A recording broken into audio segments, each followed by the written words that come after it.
नमस्कार दोस्तों। Law of one यानी एक का कानून, या कह लीजिए एक का ज्ञान, या कह लीजिए एक के तरीके। यह उसका 11वां सत्र है जो कि जनवरी 28 1981 को रिकॉर्ड किया गया था। यह दोहराया जाता है कि इस किताब के द्वारा दी गई सभी सूचनाएं और जानकारियां आप जान भी सकते हैं, मान भी सकते हैं, नज़रअंदाज भी कर सकते हैं और सिरे से खारिज भी कर सकते हैं, क्योंकि यह आपकी फ्री विल है जो अनंत रचयिता द्वारा आपको दी गई है। दोस्तों, यह भी दोहराया जाता है कि इस किताब की दी गई सारी चीज़ें फ्री हैं सबके लिए। इसमें दिए गए चित्र, इसमें दिए गए चलचित्र, वह भी सबके लिए फ्री है। यदि कोई इसको निजी स्वार्थ के लिए इस्तेमाल करता है तो वह उसकी व्यक्तिगत जिम्मेदारी है। तो अब हम आगे चलते हैं। तो जैसा कि हमेशा राह कहते हैं, हम तुम्हारा स्वागत अनंत रचयिता के प्रेम और रोशनी में करते हैं। अब हम बात करने के लिए तैयार हैं। तो पहला सवाल डॉन करते हैं, क्या हम आपका बताया हुआ तरीका जिससे हम आपसे संपर्क स्थापित करते हैं इस किताब में डालें? तो रा कहते हैं, यह इतना महत्वपूर्ण नहीं है क्योंकि यह तो हमने कार्ला द्वारा तुमसे संपर्क स्थापित करने के लिए बनाया था। तो फिर डॉन कहते हैं, आपने पिछली बार बताया था कि मेल्डेक जो कि नष्ट हो गया था वह युद्ध का परिणाम था। तो अगर वह नष्ट नहीं हुआ होता तो क्या वो ग्रह खुद की सेवा वाली सोच के लोगों का होता? और क्या वहाँ के लोग आगे चौथी पांचवी ग्रहत्वताओं में इसी रास्ते पर चलते? तो रा कहते हैं, वहाँ के लोगों के समाज काफ़ी हद तक तुम्हारे जैसे ही थे क्योंकि उनकी ऊर्जाएं मिली जुली थीं। इसलिए हालांकि पता नहीं, परंतु एक मिक्स टाइप की कटाई होती। कुछ खुद की सेवा वाले के रास्ते पर कटाई पे जाते, कुछ दूसरों की सेवा में, और ज़्यादातर दोबारा तीसरी घनत्वता दोहराते। यह इसलिए होता है क्योंकि ऐसी स्थिति में एक ही वक्त पर कई संभावनाएं रुकती भी हैं और नई पैदा भी होती हैं। यह इसी कारण होता है। तो दोस्तों, इस केस में क्या होता है कि खुद की सेवा वाली सोच के लोग और दूसरों की सेवा वाली सोच के लोग मिले जुले होते हैं हमें। जैसे कि अभी राह ने बताया कि तुम्हारे ग्रह के जैसे ही थे वहाँ के लोग जो मिले जुले थे, मतलब हर किसी की सोच अलग अलग थी। कोई कुछ सोच रहा है, कोई कुछ सोच रहा है, कोई खुद की सेवा के रास्ते पर है, कोई दूसरों की सेवा के रास्ते पर है, और कोई ऐसे हैं जिनको अभी भी पता नहीं है, वो दोबारा अपनी घनत्वता रिपीट करते हैं। तो फिर डॉन कहते हैं, क्या हमारे सूरज के पीछे भी कोई ग्रह है जो परिक्रमा कर रहा हो और हमें दिखता ना हो? तो रा कहते हैं, एक ग्रह है जो कि काफ़ी ठंडा है, परंतु इसे अभी ग्रह नहीं कह सकते क्योंकि यह अभी पहली घनत्वता में ही है। तो दोस्तों, इसको समझने के लिए ना आपको इस चित्र को देखना पड़ेगा। ये इसी तरीके से बनाया गया। ये जो बीच में है ये हमारा हो गया सूरज, पहला ग्रह हो गया आपका बुध, फिर हो गया आपका शुक्र, और फिर हो गया हमारी धरती, ये रही इधर सीधे हाथ पे। अब जब हमारी धरती घूमती है ना, मान लो ये उन्होंने कहा कि सूरज की दूसरी तरफ, तो हमने सूरज की दूसरी तरफ रख दिया यहाँ पे एक ग्रह और, इसी के ऑर्बिट में एक ग्रह और रख दिया। तो यदि अगर हमारी सूरज तो अपनी जगह पे गोल गोल घूमता है, ये सूरज ऐसे परिक्रमा नहीं करते हैं, सूरज तो अपनी जगह पे घूमेंगे। तो इधर से अगर ये यहाँ घूमी तो ये भी यहाँ से यहाँ घूमेगी, इसीलिए सूरज के पीछे की चीज़ दिखेगी नहीं। यदि ये यहाँ से यहाँ गई तो ये भी यहाँ से यहाँ घूमेगी, इसीलिए दिखेगी नहीं। दोनों एक दूसरे को देख नहीं पाएंगे, परंतु सूरज के पीछे की तरफ है। तो यही बात रा यहाँ पे कहना चाह रहे हैं। तो अगला सवाल डॉन करते हैं, जैसे कि अब हमारा युग खत्म हो रहा है और कटाई नज़दीक है, तो क्या ऐसी स्थिति है कि कोई इस ग्रह से दूसरे चौथी घनत्वता के ग्रह पर जाए जो कि खुद की सेवा वाले का हो? तो रा कहते हैं, हाँ, ऐसी संभावनाएं हैं कि ऐसे कुछ लोग कटाई के बाद ऐसे ग्रह पर जाएं, हालांकि ऐसे कम ही हैं। तो डॉन कहते हैं, क्या आप हमें हिटलर के बारे में बता सकते हैं कि उसे क्या हुआ?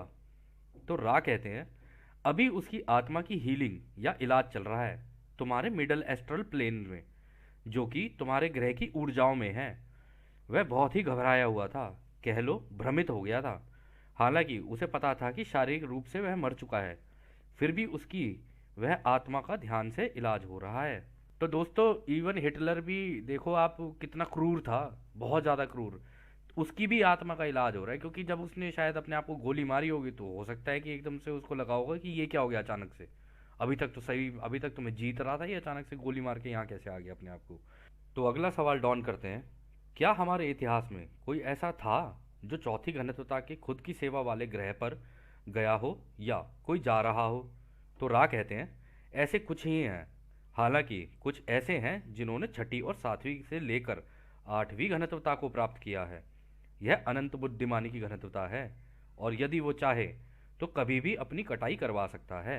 मतलब दोस्तों ये है कि छठी घनत्वता जो होती है ना, मतलब अभी तो हम तीसरी में हैं, तीसरी के बाद चौथी आती है, पांचवी आएगी, छठी आएगी, तो ऐसे करते करते सातवीं भी आती है, फिर आती है आठवीं। अब आपको पता चलेगा कि आठवीं घनत्व क्या होती है, वो आगे देखेंगे हम। तो वो कह रहे हैं कि आठवीं घनत्वता ही होती है जहाँ पे अनंत बुद्धिमानिता होती है, सब कुछ सारी नॉलेज वहीं होती है, पूरे ब्रह्मांड की, यानी रचयिता का ज्ञान। तो डॉन कहते हैं, क्या आप इनके इतिहास के नाम बता सकते हैं? तो रा कहते हैं, एक का नाम तारस बुल्बा था, एक चंगेज खान, और एक रासपुतीन। ये तीन नाम थे। तो डॉन कहते हैं, उन्होंने यह प्राप्ति कैसे की, इसके लिए क्या आवश्यक था? तो रा कहते हैं, उनको अटलांटिस की चीज़ें याद थीं, कि अपनी ऊर्जा चक्रों का इस्तेमाल कैसे किया जाता है, कि अनंत बुद्धिमानिता को प्राप्त कैसे किया जाता है। तो डॉन कहते हैं, क्या इसकी वजह से उनके पास जादुई शक्तियाँ आई, क्या वो असाधारण चीज़ें कर सकते थे? तो रा कहते हैं, हाँ ये ठीक है, पहले दो ने तो इसका ज़्यादा इस्तेमाल नहीं किया, यानी तारस बुल्बा और चंगेज खान ने। हालांकि वह पूरी तरह से खुद की सेवा के रास्ते पर झुके हुए थे और अनुशासित तरीके से कोई मौका नहीं छोड़ा कि इसको दुगना और चौगुना करें। तीसरे वाला जानबूझकर बिना किसी मौके को छोड़े खुद की सेवा के रास्ते पर चला। तो मतलब ऐसा नहीं है दोस्तों, एक तो होता है इच्छा, एक होता है जानबूझकर करना, कि हाँ मुझे पता है ये तरीका और मैं इसको जानबूझ के कर रहा हूँ। तो मतलब तीसरा वाला जो था ये रासपुतीन, इसने जानबूझ के किया, बाकी दोनों जीत के चक्कर में कि जी जीतना है इस तरीके से, उस चक्कर में हुआ ये सारा का सारा जो भी है। जीतना मतलब क्या, आपको पता ही होगा चंगेज खान और इसका तारस बुल्बा का, आप देख लेना यदि आपकी इच्छा हो तो। डॉन कहते हैं, ये लोग अभी कहाँ हैं? तो रा कहते हैं, यह अभी चौथी घनत्वता में हैं, इसलिए समय और जगह अलग अलग हैं। अभी वह खुद की सेवा के चौथी घनत्वता के तौर तरीकों को सीख रहे हैं। एक ओरियन समूह में है, एक कैसियोपिया में है, और एक दक्षिणी क्रॉस में है। तो दोस्तों अगर आप देखना चाहें कि ये ओरियन समूह और ये कैसियोपिया और ये दक्षिणी क्रॉस क्या है, तो यदि आप आसमान की तरफ देखें ना, तो आपको आसमान की तरफ ऐसे दिखेंगे। ये ओरियन समूह है, मतलब एक तारा इधर, एक तारा इधर, तीन तारे बीच में, एक तारा इधर, एक तारा इधर। तो ये ओरियन का समूह है पूरा का पूरा। ठीक है। इसी तरीके से साउदर्न क्रॉस जो है वो आसमान में कुछ इस तरीके से दिखता है, बिल्कुल क्रॉस लगेगा ऊपर से नीचे, लेफ्ट से राइट ऐसे, और एक तारा यहाँ बीच में होगा। तो ये बीच में से पूरा ऐसे बन रहा होता है, ठीक है ना। और एक होता है ऐसे, कैसियोपिया, ये ऐसे ऐसे ऐसे, मतलब ऊपर से नीचे, फिर राइट, फिर नीचे, फिर ऊपर, ऐसे करके ये कैसियोपिया है। यदि आप अपने आकाशों में देखना शुरू करें ना, तो ये आपको दिख जाएंगे। और ये भी संभावना है कि यदि आप आकाश में देखें तो कुछ चलते हुए तारों जैसी कोई चीज़ दिखे, तो ये भी है कि ये भी हो सकता है कि महासंघ के लोग आपके आसपास आ गए हों। मतलब जो रचयिता की सेवा में है, जो महासंघ, जिनके बारे में रा बात कर रहे हैं कि हम महासंघ के हैं। तो खैर अगला सवाल डॉन करते हैं, ये ओरियन समूह में कौन है? तो रा कहते हैं चंगेज़ खान। तो डॉन कहते हैं, वह अभी वहाँ क्या काम कर रहा है? तो रा कहते हैं, वह अभी रचयिता की ही सेवा कर रहा है। तो दोस्तों चाहे नकारात्मक सोच का हो या सकारात्मक सोच का हो, कोई भी व्यक्ति अंत में सेवा तो रचयिता की ही हो रही होती है, क्योंकि ये इसमें बस दो चीज़ों का वो होता है, एक को रचयिता का ज्ञान होता है, दूसरा अज्ञानता में कर रहा होता है, यही दोनों फर्क है। तो डॉन करते हैं अगला सवाल, क्या आप हमें नहीं बता सकते कि वह वास्तविकता में वहाँ क्या कर रहा है? तो रा कहते हैं, हम पहले यह बता दें कि सभी इन समस्त ब्रह्मांडों में रचयिता की ही सेवा देते हैं। तो दोस्तों अंत में चाहे हम सेवा लें या दें, कुछ भी करें, एंड में हो रही सेवा, जो सेवा होती है, जो सर्विस होती है ना, वो रचयिता को ही हो रही होती है। मतलब सारा अनुभव रचयिता को ही मिल रहा होता है। यह अनुभव का खेल है, रचयिता अनुभव ले रहे होते हैं, जो अनुभव हम ले रहे होते हैं वही रचयिता ले रहे होते हैं, ये बिल्कुल ऐसा है। तो आगे रा कहते हैं, चंगेज़ खान अभी एक हल्के शरीर के रूप में है और चपड़ासी का काम कर रहा है। उसका काम धर्म योद्धाओं को दिमाग को कब्जा लेने वाली तकनीकियाँ या कह लो टेक्नोलॉजी बनाने का सामान देने का है। यह एक विमान या जहाज़ का चपड़ासी है तो दोस्तों देखो, इतना क्रूर व्यक्ति और बना क्या चौथी गणतवता में जाके चपड़ासी। लेकिन जैसे इन्होंने कहा ना, ये हल्के शरीर के रूप में है। आपने शायद पता नहीं देखी हो, वो फिल्म देखी हो या नहीं देखी हो। एक फिल्म आई थी प्रेडेटर, बहुत पहले आई थी, ठीक है ना। उसके अंदर जो था ना, ये मतलब हल्का शरीर बिल्कुल उस तरीके का होता है, गायब होके। तो इनके पास टेक्नोलॉजी ऐसी होती है, गायब होके भी चल सकते हैं, मतलब हल्के शरीर होते हैं इनके। यहाँ पे बोला गया ना धर्म योद्धाओं, तो ये जो ओरायन ग्रुप है ना, ये ओरायन समूह जो है, ये अपने आप को धर्म योद्धा बोलता है कि जी मैं धर्म योद्धा हूँ। लेकिन ये धर्म योद्धा नहीं है, धर्म के पूरा विरुद्ध काम करते हैं ये। तो रा कहते हैं वह इससे पहले कि एक ग्रह के सभी समाज के समूह एक हो जाएं, या कह लो एक सोच के हो जाएं, उनमें फूट डालकर उस ग्रह को जीतने की कोशिश करते हैं। तो अगला सवाल डॉन करते हैं, कब एक समाज या समूह एक सोच का होता है? तो रा कहते हैं जब एक समाज के सभी लोग निरंतर एक ही दिशा में सत्य की खोज में आगे निकलें, जब सभी गुटों के या समाज के लोगों की दिमाग की जड़ तक एक ही सोच हो जाए, तब इसको सामाजिक सोच कहते हैं। इसका फायदा यह होता है कि सभी पूरे समाज की बेहतरी का सोच रहे होते हैं, बिना किसी भेदभाव के, और सभी एक ही सत्य की खोज पर निकलते हैं, तो सभी को लाभ होता है। तो अगला सवाल डॉन करते हैं, इसका मतलब यह ओरियन समूह के लोग यहाँ हमारे ग्रह के लोगों के दिमागों पर कब्जा पाने आते हैं, वो ये कैसे करते हैं? तो रा कहते हैं उनको भी कुछ भी करने की आज़ादी के कानून का पता है। वो ये देखते हैं कि उन्हें कौन बुला रहा है, तो उनसे संपर्क करते हैं। फिर जो बुलाते हैं वो उनसे उनके तौर तरीके सीख कर और उनकी समझ से जो एक का ज्ञान है उसका मार्गदर्शन पाते हैं, जो कि खुद की सेवा का होता है। फिर वे लोग एलीट बन जाते हैं। फिर वह ऐसी परिस्थितियां बनाते हैं कि उस ग्रह के सारे लोग अपनी खुद की इच्छा से उनके गुलाम बन जाएं। तो अगला सवाल डॉन करते हैं, क्या आप किसी एक ऐसे व्यक्ति का नाम बता सकते हैं जो इन धर्म योद्धाओं को बुलाते हैं? तो रा कहते हैं हम आज़ादी का उल्लंघन नहीं कर सकते हैं। किसी भी तरीके की भविष्य की जानकारी देना उल्लंघन है। इस जानकारी को हम नहीं देंगे। हम आग्रह करेंगे कि तुम चिंतन कर सकते हो, उनको देखकर या जानकर जिनके कर्मों के फलों को देखकर यह लगे कि वह पावर में हैं। इससे तुम जैसा चाहो वैसा निष्कर्ष निकाल सकते हो। हम तुम्हारे ग्रह के खेलों में नहीं पड़ना चाहेंगे। इसका कटाई से कोई लेना देना नहीं है। तो अगला सवाल डॉन करते हैं, तो ये धर्म योद्धा अपने तरीके धरती के लोगों तक कैसे पहुंचाते हैं? तो रा कहते हैं इसके दो मुख्य तरीके हैं। जैसे कि दो मुख्य तरीके हैं दूसरों की सेवा के रास्ते के। ऐसे कुछ लोग हैं तुम्हारे यहाँ जो कि कुछ ऐसे अभ्यास और अनुशासनों का पालन करते हैं जिनसे ऐसी जानकारियां और शक्तियां प्राप्त करते हैं जो कि अनंत बुद्धिमानी के दरवाजे को पार करके ली जा सकती है। तो दोस्तों यहाँ पे ये पता है क्या बोल रहे हैं, तरीके तो दोनों के पास ही हैं, मतलब खुद की सेवा के रास्तों वालों के पास भी और दूसरों की सेवा के रास्तों के पे चलने वालों के पास भी। तो अनंत बुद्धिमानी का मतलब हो गया कि उनको ये पता है कि इसी हवा में से चीज़ें कैसे निकाली जाती हैं और बनाई कैसे जाती हैं। इसको कहते हैं अनंत बुद्धिमानी।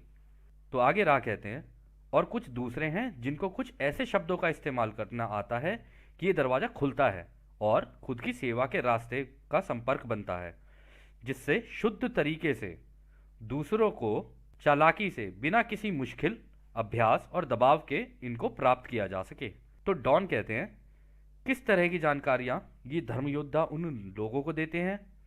तो रा कहते हैं वो एक के ज्ञान को ही देते हैं, परंतु खुद की सेवा के रास्ते पर झुकाव पैदा करने या कह लो पालन के लिए यह जानकारियां तकनीकी टेक्नोलॉजी बनती हैं। फिर जैसे कि महासंघ के भी लोगों ने दी हैं दूसरों की सेवा के लिए। इस समूह द्वारा दी गई टेक्नोलॉजी या कह लो तकनीक अलग अलग रूप से दूसरों पर नियंत्रण और हेरफेर करने के लिए हैं, ताकि खुद की सेवा करवाई जा सके। तो अगला सवाल डॉन पूछते हैं, क्या आप ये कह रहे हैं कि कुछ वैज्ञानिक इस तरह की जानकारी को मस्तिष्क में टेलीपैथी से प्राप्त करते हैं जिससे इस्तेमाल में लाने वाले यंत्र बने? तो रा कहते हैं हाँ, यह ठीक है। हालांकि अच्छे तरीके से तुम इस हिस्से को यह कह सकते हो उन वैज्ञानिकों का झुकाव था तो इसको शांतिपूर्ण तरीके से इस्तेमाल करने का, ताकि विकास हो। परंतु कुछ दूसरे वैज्ञानिक जिनकी सोच खुद की सोच की थी, उन्होंने इसमें विनाश की संभावनाओं को देखा। तो अगला सवाल डॉन करते हैं, क्या इसी तरह हमको न्यूक्लियर ऊर्जा का पता चला? क्या वह दोनों तरीके की थी, सकारात्मक और नकारात्मक? तो रा कहते हैं, हाँ यह ठीक है। जो वैज्ञानिक थे वो दोनों तरह के थे। काफी हद तक वैज्ञानिकों का झुकाव सकारात्मक ही था। जिन वैज्ञानिकों ने इन पहले वाले वैज्ञानिकों के काम को आगे बढ़ाया वो मिले जुले थे, परंतु उनमें से एक बिल्कुल ही नकारात्मक सोच का था। तो डॉन कहते हैं, क्या यह व्यक्ति अभी भी हमारी धरती पर है? तो रा कहते हैं, हाँ यह ठीक कहा। तो डॉन कहते हैं, तो हम अनुमान लगा रहे हैं कि आप उसका नाम नहीं बताएंगे और जानना चाहेंगे कि निकोला टेस्ला को यह जानकारी कहाँ से मिली। तो रा कहते हैं, निकोला को यह जानकारियां महासंघ के द्वारा ही दी गई थी, क्योंकि वह मदद चाहता था, ताकि वह सभी समाज के लोगों की मदद कर सके। पर यह दुर्भाग्य ही है, जैसा बाकी घुमक्कड़ों या कह लो रमते जोगियों की तरह तीसरी घनत्वता के माया जाल में उनके साथ के लोगों ने ही उनके रास्ते में बाधाएं डाल दी, जिसके कारण वह अपने उद्देश्य से ही भटक गया। तो दोस्तों यहाँ पर ये जो बोलते हैं ना कि दुर्भाग्य से ये बाकी जैसे इनको अंग्रेजी में वॉन्डरर बोलते हैं, हिंदी में इसको आप घुमक्कड़, इनको आप घुमक्कड़ कह सकते हो या रमता जोगी कह सकते हो। अगर आपको याद हो शायद रामायण में, या आपने देखा हो बाकी भी जगहों पर, तो बीच में वो आते थे ना, नारायण नारायण करते हुए। तो वो आपने नोटिस किया होगा, मैसेंजर का काम करते हैं, वो मैसेज देने के लिए आते हैं। तो वो यहाँ पे उनकी बात हो रही है कि हम उन्हें भेजते हैं यहाँ पे पैदा होने के लिए। जब वो यहाँ पैदा होते हैं ना, तो हमारा मैसेज देने के लिए आते हैं तुम्हें, ये लो मैसेज है, ये रचयिता का मैसेज है तुम्हारे लिए आगे के लिए। तो इनका काम ये होता है, या वो मदद करने के लिए आते हैं इस धरती के ऊपर कि इस धरती की मदद की जा सके। तो डॉन कहते हैं, टेस्ला का काम किस तरीके से इंसानियत के काम आता और इसके उद्देश्य क्या थे? तो रा कहते हैं, वह चाहता था कि धरती के सारे लोग अंधकार से बाहर आएं। वह धरती की ऊर्जाओं का इस्तेमाल करके पूरे ग्रह के लोगों को फ्री में बिजली और ऊर्जा देना चाहता था। तो डॉन कहते हैं, क्या यह अंधकार से आज़ादी एक के कानून के अनुरूप है और इससे होता क्या है? तो रा कहते हैं, इससे दो अनुभव पैदा होते हैं। पहला, एक तो पैसे की ज़रूरत नहीं पड़ेगी ऊर्जा के इस्तेमाल के लिए, और दूसरा यह है कि खाली वक्त में खुद की और एक के ज्ञान की खोज के लिए आज़ादी मिल जाती है। कुछ हैं अभी तुम्हारे ग्रह पर जो सुबह से लेकर शाम तक एक के कानून का आम तरीके से अभ्यास करते हैं। तो डॉन कहते हैं, क्या औद्योगिक क्रांति भी इसी तरह नियोजित थी? तो रा कहते हैं, यह इस सत्र का आखिरी सवाल होगा। हाँ यह ठीक है। यह रमते जोगी कई लहरों में जन्म लेते हैं ताकि यह रोज़मर्रा की ज़िंदगी से थोड़ा खाली समय निकाला जा सके। तो दोस्तों ये आते रहते हैं, ये आते रहते हैं, हम लोगों को लगता है ये ऐसी ही हैं, मतलब जो चीज़ें आसान कर देते हैं दूसरों के लिए, कि भाई हाँ ये लो, इनकी ज़िंदगियाँ थोड़ी आसान हो, इनको थोड़ा वक्त मिले। वक्त मिलेगा तो सोचेगा भी अपने बारे में, और जब अपने बारे में सोचेगा तो तब तो पूछेगा ना सवाल कि भाई मैं हूँ, चलो ठीक है इस धरती पे हूँ, ये पूरी धरती है, ठीक है, अब ये सूरज भी है मेरी आँख के सामने, ये चंद्रमा भी है मेरी आँख के सामने, ये बनाए तो बनाए किसने और बनाए तो बनाया कैसे? तो ये सारी चीज़ें ना जब इंसान सवाल करने लग जाता है ना, तो अपने आप ही उत्सुकता की वजह से ना वो आगे निकलता चला जाता है, चला जाता है। और उसके हाथ लग जाए एक का ज्ञान, फिर तो पूछो ही मत, या कह लो ये एक के कानून की किताब, वो तो और तेजी से आगे निकलता है फिर। तो खैर, आखिरी सवाल डॉन करते हैं, यह एक आखिरी सवाल है और पता नहीं कि छोटा है या बड़ा, तो हम बाद के लिए भी रख सकते हैं। ये ओरियन समूह के धर्म योद्धा ऐसा क्यों करते हैं? आखिर उनका उद्देश्य क्या है? तो रा कहते हैं, नहीं, यह लंबा जवाब नहीं है। यदि खुद की सेवा करना दूसरों की सेवा करना है ऐसे देखा जाए, तो उसके लिए तो उनके लिए लगातार ही ऊर्जा की ज़रूरत होती है, ताकि अपने फ़ायदे के लिए दूसरों को छला जाए और शक्तिशाली बना जाए। तो दोस्तों ये सत्र यहीं समाप्त होता है, और जैसा कि हम हमेशा कहते हैं, अब हम आपको अनंत रचयिता के प्रेम, उसकी रोशनी, उसकी शक्ति और उसकी शांति में छोड़कर चलते हैं हमारे भाइयों। आदने आदने वासु। धन्यवाद।